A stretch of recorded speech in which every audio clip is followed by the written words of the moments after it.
Hello, Bootstrapping readers. It's October 18th, 2007. Nick and Johnny, How's it going? Boost Basics, Volume 4. That's right.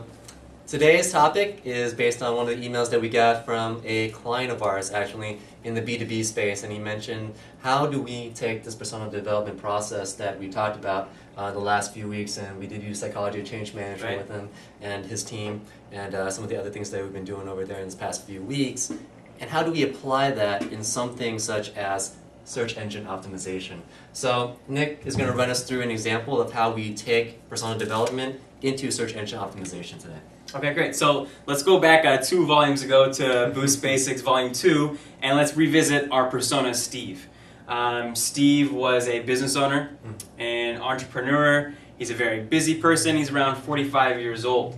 Now, let's say Steve is looking for another business. Our client was a B2B client. What's our conversion goal for Steve when he gets on our website? A phone call. Okay, so conversion goal is a phone call.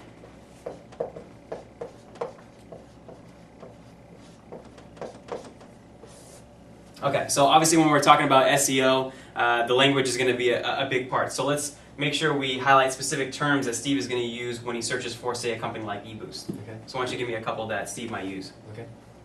Marketing consulting. Okay, marketing consulting.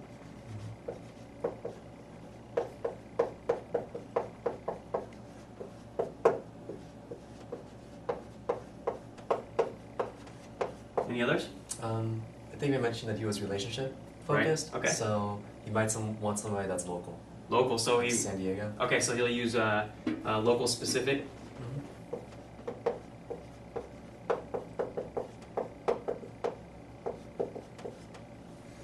Okay. And I guess we should also mention that he wants things pretty short. Like he's not going to search for anything too long, because he is a serial entrepreneur. Just has a lot of ADD. In a Sure. lot of ways, yeah. Okay, so he's going to use keywords, 3 words or less. Is that Yeah. safe to say? Right, Right, so.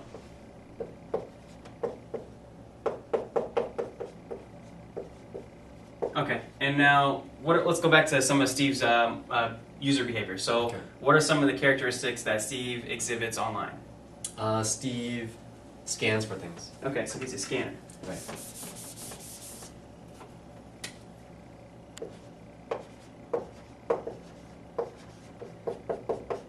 So if Steve's a scanner, it's very important to make sure that our calls to action, for example, the phone number, are apparent both above the fold and below the fold. We want to make sure that we highlight certain things that answer his specific questions and make those in bold, and also put those in bullet points so Steve runs down the page, he can easily find our points of information that we want him to find. When you're looking at a wireframe, for example, and your goal is a phone number, always want to put the phone number in the upper right-hand corner. Just a general usability convention, that's just where they always go for it, as well as the contact us page. So those are keep more. Any other types of behaviors that he experiences online? Well, going on with the ADD theme, he also ping-pongs back and forth between companies. Ping-ponger, which is actually Yeah. a technical term in our industry. Write that down. Ping-ponger is basically anyone who goes back and forth throughout a website's hierarchy. And one thing about Steve is his time is very valuable, so we don't want him ping-ponging. We want him going down the funnel we want him to in order to, again, get to the conversion goal. So in order to decrease the amount of ping-ponging Steve does, we're going to use what we refer to as cross-links. And those are basically links within the text to guide him, again, down that conversion goal, so he doesn't have to ping-pong throughout our site's navigation. And since we're relating this part down to SEO, we obviously want to make sure we go back to the keywords that we talked about and include those in the cross-links. And again, keep in mind that the funnel, the steps that you want him to go down, and as he goes through it, make sure to end up at the phone call, which is the goal. Anything to add, Johnny?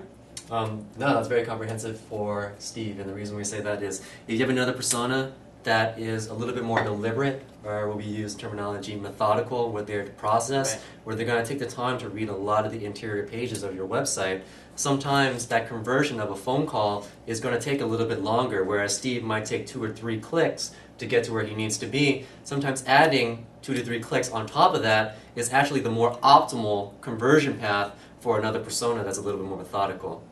So I want to thank Nick for that process, persona development, as it relates to search engine optimization. And keep those questions and comments coming on over to us at bootstrapping.com.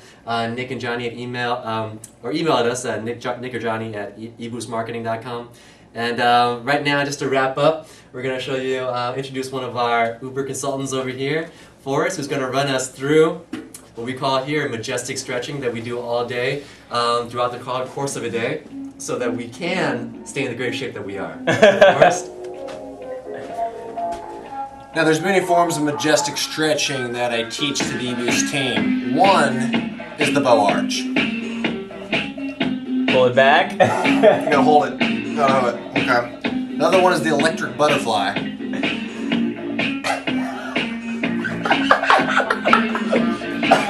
Another very effective one is the bow and arrow. Very traditional one you might see at your local disco.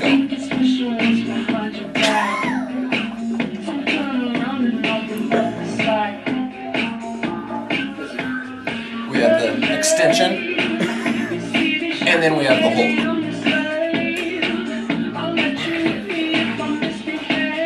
Thanks. So those are some of the things that we use here at eBoost Marketing to keep us in great shape. I think some of the things that Forrest talked about there was stretching and tension.